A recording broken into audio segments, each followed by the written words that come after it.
Hello people of YouTube, my name is Brad, this is my channel Animate Orange, and welcome to the review for the recently built 260 Locomotive Metal Earth model. Put this together not too long ago, been slowly putting out the 3 parts to the video because it was kind of a long build, and I ended up splitting it up into 3 parts.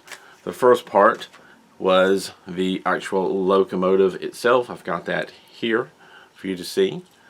Did this in 2 parts, kind of went slowly at first, putting the bottom frame together, and then, took off from there. And then part 3 was what I have been calling the coal car, which goes behind this, I think like so.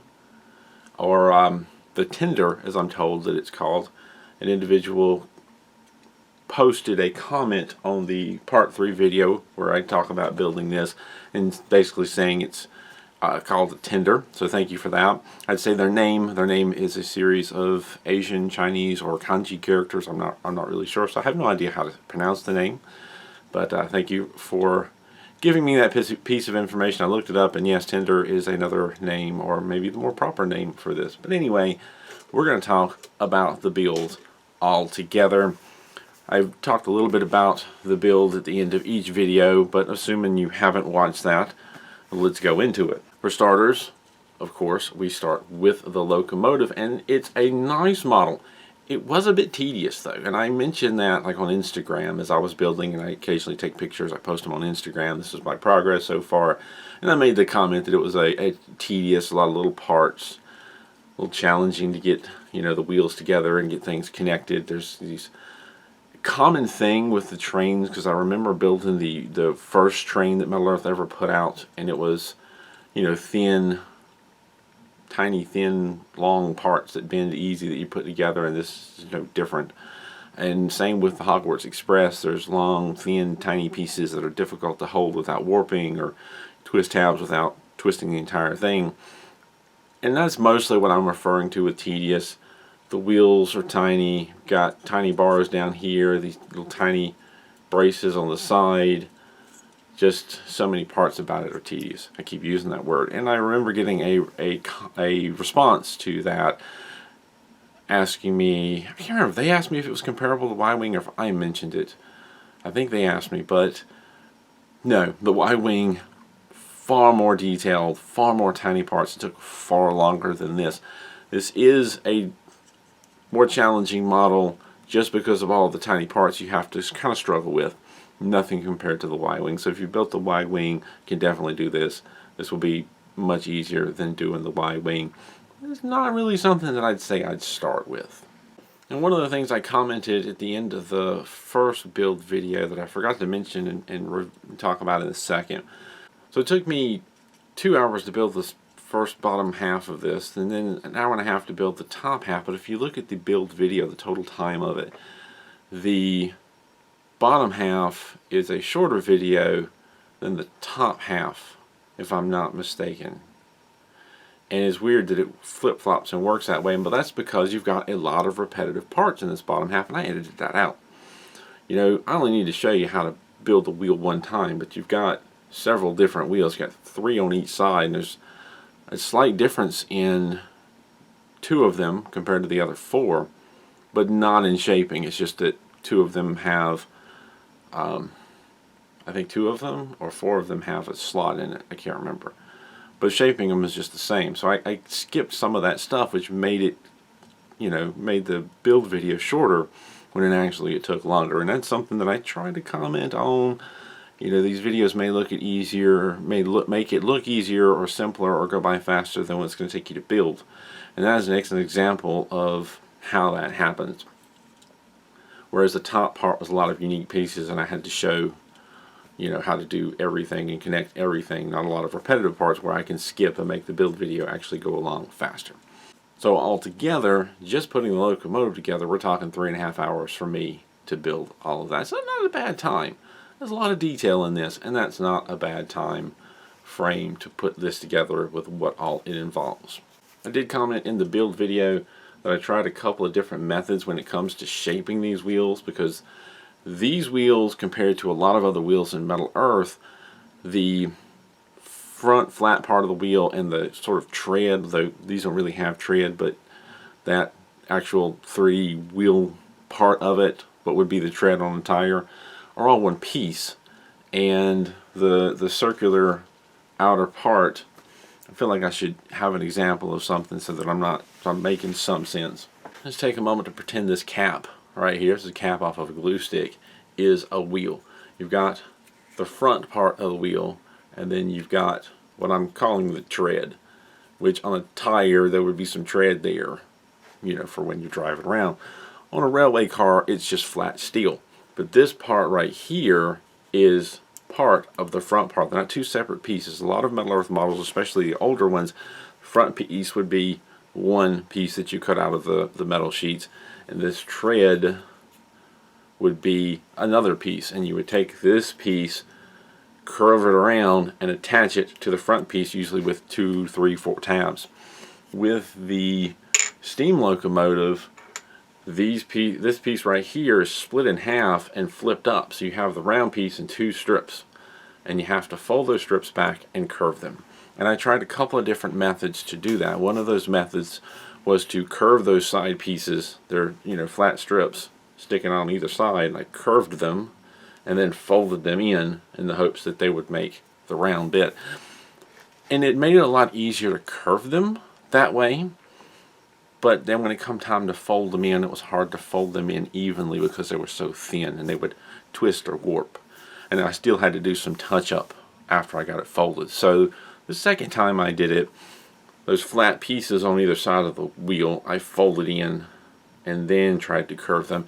And that was a bit more tedious to have to, instead of one shot against something round to curve it over nice and even, I had to curve it a little at a time with tweezers or pliers or something, and it just took more time. However, that to me ended up with a better end result because I didn't end up warping anything doing it that way. Whereas when I curved them first, it wasn't much to grab on, and when you go to twist it, a couple of times it didn't twist evenly or fold evenly and warp the flat part. Not the side parts that fold over, but it warped the flat part. I mentioned it briefly in the build video, but I didn't really talk about it much. I thought I'd take a moment to talk about it here. But honestly, whatever method works for you, you may find it easier to curve those side pieces and then bend them in, and that may work really well for you. It's not, I could have continued to work on that and make it work better and continued down that route, but I chose not to. I guess the point is, there's a couple of different ways to do things. Those are the 2 different methods that I use. Either way will work. You choose whichever method works best for you. Another little minor comment. I think this front sweep here that on the trains is usually there to knock stuff off the tracks in case there's a blockage. There's a little trim piece that goes on the bottom. I believe that's part 11. When I first attached it, I tried to bend the tabs back to hold it on, and it slightly angles, and that might work, but I was worried that you hit it just right, it would tilt and it would just pop right off. The alternative would be to fold one tab back and one tab forward, and that would look a bit odd. I ended up just twisting those tabs for the most part to hold them on. It doesn't stand out much, at least it stands out evenly, and it holds it fairly securely. Those are just some of the decisions you kind of have to make when building these models. The instructions may say to fold something, but if it's not going to be a secure connection and it's going to fall off, it may be better to twist it instead. In a perfect world, fold the tabs had to stay right there, but things get bumped. Things rattle. Loud vehicles drive by the house. I live in the north where they scrape the roads for snow, and that much rattling might just be enough to knock that part off. I don't know. I'm not going to take the chance. Ended up twisting it. Then there's this little assembly right here, sort of pistons, I guess, and these, I believe, not being highly knowledgeable about trains, I'm assuming these are piston apparatuses that push the assembly here that cause the wheels to turn. When it comes to attach to this assembly on either side, one of the issues, well, I ran into an issue getting it to fit under there and fit flushly, the tabs twisted. And one of the issues that I ran into was other twisted tabs in the area from other parts kind of blocking their fit. I ended up folding and untwisting and folding over some tabs to accommodate so those pieces could get in. And one thing that I didn't do that I kind of wished I had, when I built the piston itself, there is like a front piece and a back piece, and I didn't twist those tabs. I folded them over to try to give a cleaner look. I wish I'd have folded them all the way around. So I'm going to try and get a picture, but I don't know if it'll come out. Like this tab right here is folded over but poking out. I could have continued to fold it more so that it kind of curves around, and not doing that on the inside also made it more difficult for it to fit flat. And I ended up making it work, but that would have been something that could have still gone for a clean look. But rather than just folding it 9 degrees, continue to fold the tip even further around so that it wraps all the way around and is less pokey outy in the way. Doesn't push the piston out because the tabs are keeping it from going all the way in. And these angled pieces, these like support pieces that are on either side of the tank, I think it has me attach it to the tank, and then later on you're attaching the tank to the body, and they attach down there. And I didn't do it like it said, because with the piece just being one tab holding on there, if you fold the tab over, the piece could easily tilt and that pops out. If you twist the tab, the piece could easily turn and basically unscrew itself. I hate pieces that are held on by one tab. There's so much that can go wrong there. There are a few exceptions where the part may be wedged into place that it won't twist, because there's parts beside it that'll keep it still, and a twisted tab will work. There's so many scenarios where that doesn't work, and this would have been one of them. And I just knew that if I put these in there and twisted or fold the tab, continue to do other things, when I went to go put it together, at some point it's going to twist or turn and fall out, and I just have to do it again. So I waited until I was attaching these two together to then put the tab in, twist it, put the tab down there, fold it or twist it, and it was much more secure that way. That's just something I decided to do to save me some potential trouble later, having to put a piece back that I'd already put on that didn't hold because of that one tab rule / situation. I did end up using glue in a couple of spots in this build. One of them was with this assembly right here, I believe it was, or was it this one? No, this one. You can almost see some of the glue still hanging on it. When I went to put that piece on there, it was very difficult to get the tabs twisted nice and tight, and I failed. And if you keep trying to twist tabs and keep trying to twist them, you're eventually going to overdo it and break them off, and I didn't want to do that.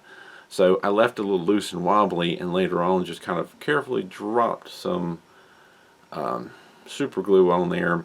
I didn't use Loctite this time. Well, yeah, I did use Loctite. It was a different kind of Loctite. It was mostly for plastics is what I bought it for, but it worked well enough on this, maybe because of the paint on top of it, but it's held that pretty securely. The other issue I had was this connection piece and platform that hangs out here in the back.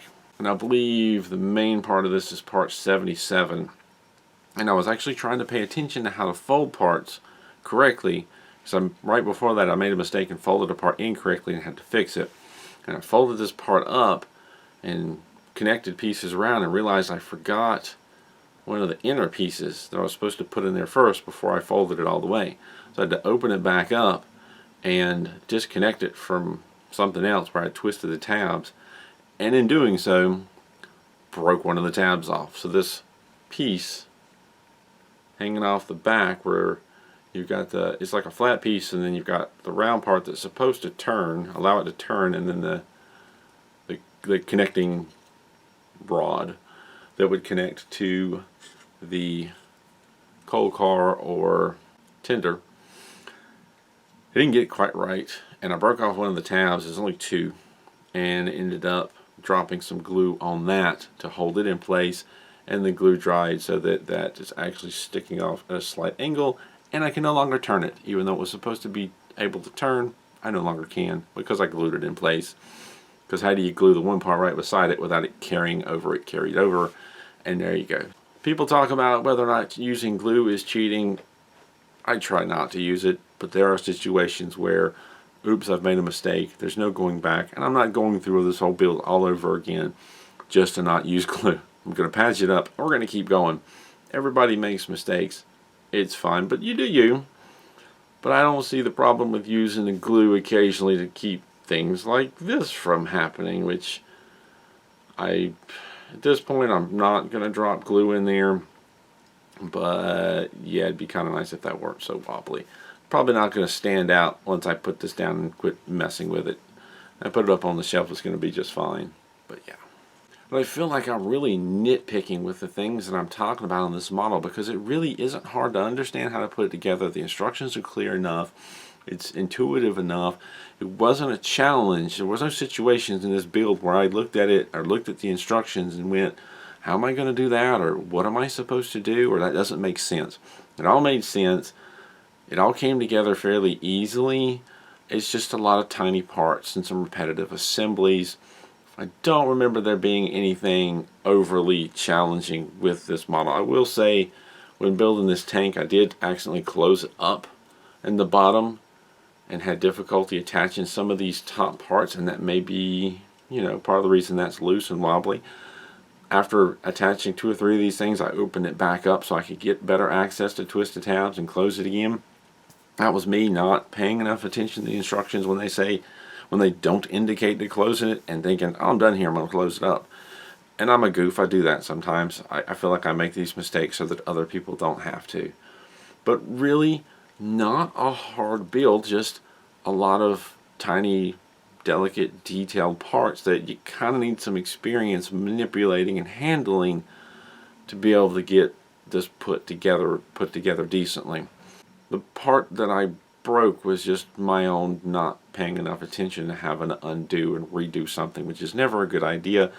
I've done that plenty of times, and I've gotten pretty good at undoing and redoing parts, but it's not always going to be successful. And I've seen people comment about the difficulty of putting this together just with all the fiddly bits and tiny parts, and get to the point where, I've got my train locomotive together. I don't even think I'm going to finish and put the tender car together.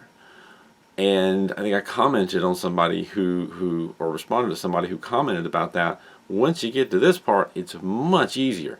This came together. It doesn't have the tedious parts on it. It did take a fair amount of time. It just slightly over 2 hours. Didn't feel that way. Once I got to the tender, much bigger pieces, we did take some time with the wheels, because the wheels, it's a lot of repetitive, but they weren't as fiddly as the wheels on the locomotive. They were a lot more straightforward and simple, and just rounding some parts, putting some stuff together, making sure you're doing it the right way. We have these end pieces with the details. There's just some tiny parts, but straightforward tiny parts, like they fold into squares or boxes and connect, and it just took some time to put it together. These wheels were not as difficult as the wheels and a lot of the trim on the locomotive, so this seems to come together easier. And once you start getting these larger pieces, it just feels like it flies together and comes together rather easily. So if you've gotten to the point where you've gotten this together, you got the locomotive, and you're feeling a bit frustrated and you want to stop at that point and say, I've done enough, sure, take a break. Absolutely take a break. If you're frustrated, take a break. You don't have to build these models in one sitting. I never do anymore. Almost never. It'd have to be a pretty easy model. Like, we're talking Legends easy at this point for me to sit down and do it in one sitting. And I haven't built a model like that in a while. Take a break, but don't dismiss it completely. This part is easier, and it'll, obviously complete your model kit. But one note that I have about building this car, these side pieces, I believe it's 101 and 102, there's like a top trim piece that's supposed to fold in. I folded it in about 90 degrees, not thinking and realizing it needs to be more than 90 degrees.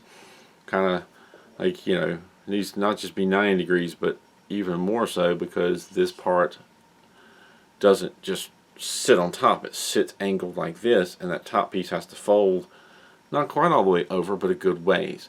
It's not so hard. I mean, it is difficult, but not super hard to fold this top bit over before you attach it to the rest of the body.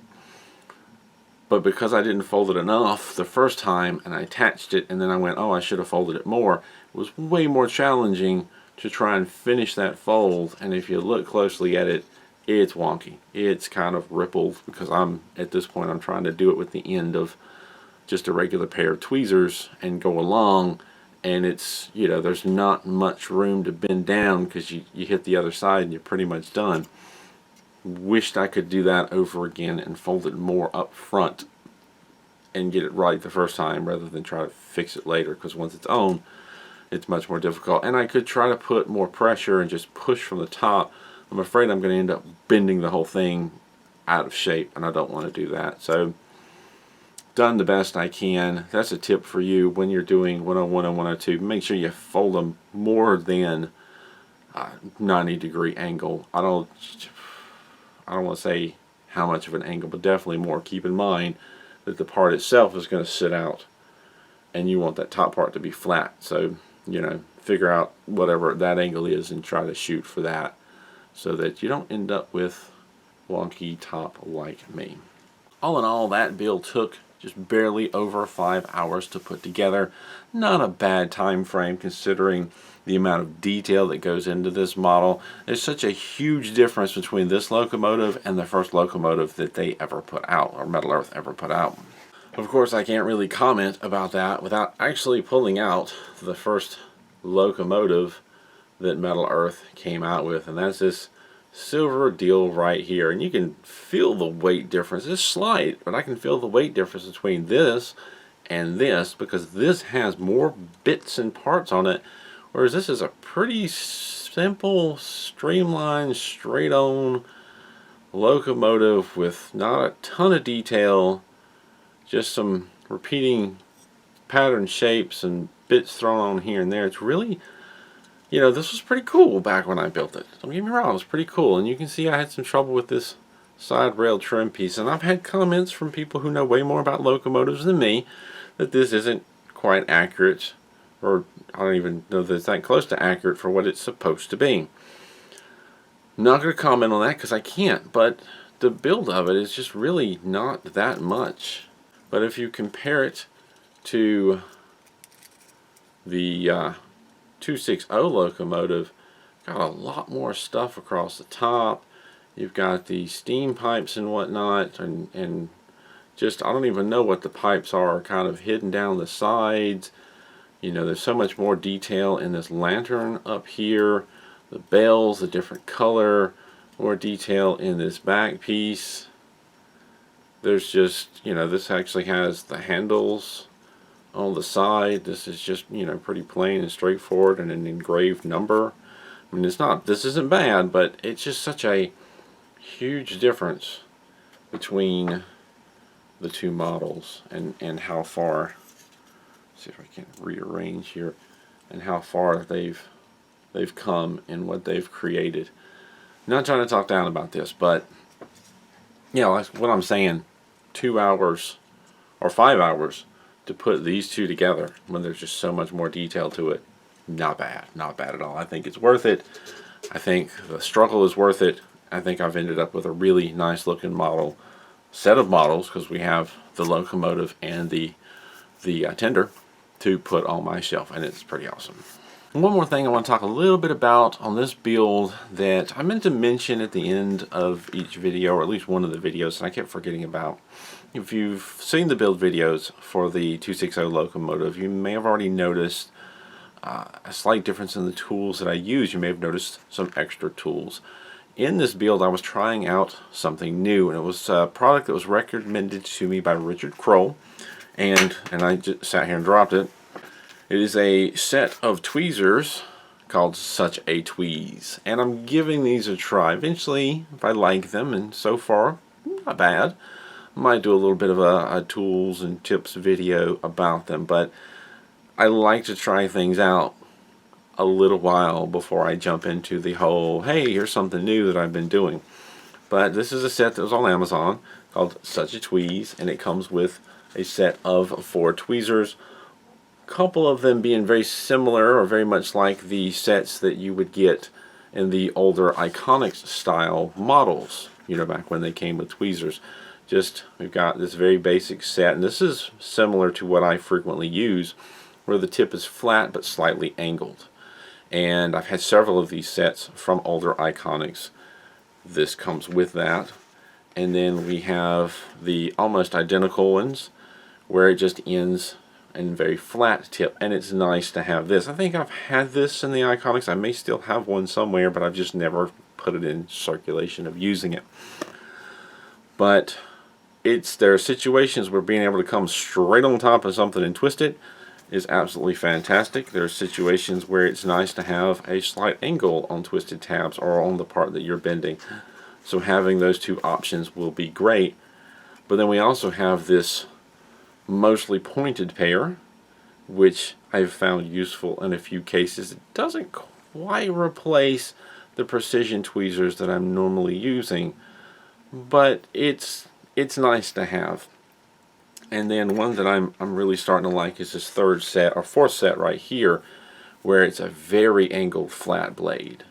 And this one is coming in handy for bending or folding or grabbing tabs in kind of hard to reach areas that I can't normally get to.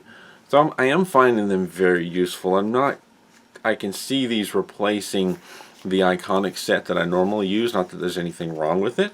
I can see me leaving that in my little drawer and just pulling these four out. Don't know that I can see it completely replacing all of the three that I use for my precision set. As I've got some Pixlr precision tweezers. You can still find a set on Amazon. They kind of vary with how many they give you in each set, but it's usually around 7. I think now they actually come with like a little roll-up bag that you can put them in, which mine didn't. When I first got mine, I picked 3 out of the set. There's like a kind of rounded flat ones that I use, which come in oddly handy for twisting tabs inside rounded areas. And then there's 2 pointed ones, and I took one of the pointed ones and ground the tip down just a tiny little bit, and I use those a lot. I don't see those 3 getting replaced. The others I did a giveaway when I first got them and got rid of them because I wasn't going to use them. But I just wanted to mention that if you see these extra tweezers in there, I did find some of them very useful. Not enough to make separate comments about that, but the different angles on them I found good. And I find that if you're trying to go to the store to find a sturdy set of tweezers like this, at best you're going to have mixed results, usually disappointing results. I've never been able to find tweezers in a store that I liked. They were usually cheap and flimsy or just not the right kind. But these are really good. I really like these such a tweez so far, and I'll probably be continuing to use them, formulating opinions, and eventually do a separate video about them. But I wanted to mention that they were included in this build, and there were a few situations where they helped out getting into some tight areas, and they just seemed more comfortable. And I'll probably be adding these to my collection of stuff that I use. So thank you, Richard Kroll, for adding that on, or telling me about this set for me to give it a try. And I'm not going to continue to rabble on because I've added quite a bit to the video. Really, when I make these review videos, I try to do a lot about, warning you about the important parts that we had trouble with. And there's been so many videos in the past where I've talked about maybe an error in the instructions or a confusing part of the instructions and how I figured it out and what you should do. This is not one of those models. It really was pretty straightforward and easy to understand and put together. Just fiddly bits. Just tiny fiddly bits that just take time and just could potentially add to the frustration level, but really not that bad. It's a fantastic model. I've had several requests, and I'm sorry that it's taken so long to get around to it, but I'm glad that I finally have. And the only thing I haven't covered is if I could go back and do this model again, what would I do differently? And we're going to end up with one of the very frequent and obvious ones, and that is paying more attention to the instructions. There is that back here, this assembly, I wished I had I actually paid more attention to the fact that that part goes inside before you fold it over and close it into this thin little spot. That would have saved me from breaking it off. I wished I hadn't closed up this tank at one point and would have had better access to twisting tabs, and maybe that wouldn't wobble. This part, that was just kind of a luck of the draw. You're either going to grab that tab and twist it, it's going to be nice and tight, or you're not. And when the parts get that tiny, sometimes it's not. and there's really the only thing you can do to fix it is a drop of glue somewhere hidden or on top.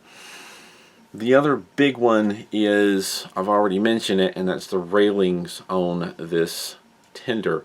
I wished I would have bent them in more, maybe test fitted the part a little bit before I started putting it together to try and understand how much I was going to need to bend that over, rather than just going, well, I bent it most of the way, it should be good from here and I can make small adjustments, which is kind of what I did. And those small adjustments weren't at all easy to do.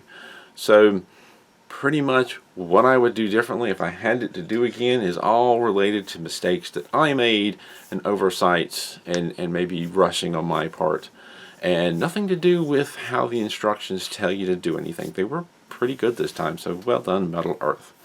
So many times there have been situations where I've been like, why did you do it this way?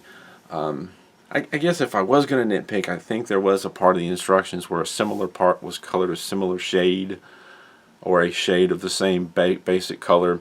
That was a little bit frustrating, but I worked it out and it's fine. And I'm not even sure that this was the model that was that, but anyway, no complaints really. Nice model, bit tedious. Take your time, take your breaks if you need to, and you can have this fantastic Wild West model to add to your collection. I'm getting closer to completing the Wild West collection. I've got another train to do, and I think there's a revolver. I don't know, there's so many models out at this point, and there's just only so much time. I'm going to leave it at that. As always, any questions or comments, feel free to leave them down below.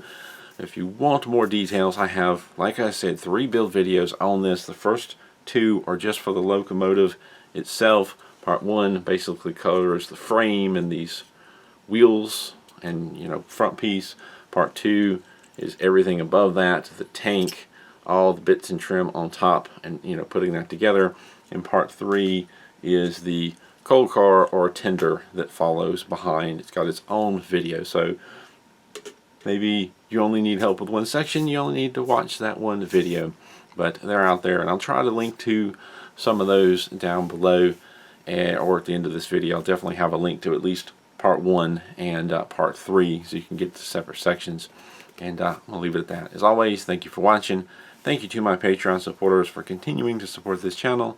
Thank you for commenting, for interacting, and everything you do, for your suggestions, for your comments, for your complaints even, because I definitely make mistakes. I wouldn't know that this was called a tender if somebody didn't comment and tell me that that's called a tender, by the way. And that's fine. Correct me. It's okay. I'm not perfect. Never will be. Leave it at that. What a way to leave it. Keep on keeping on.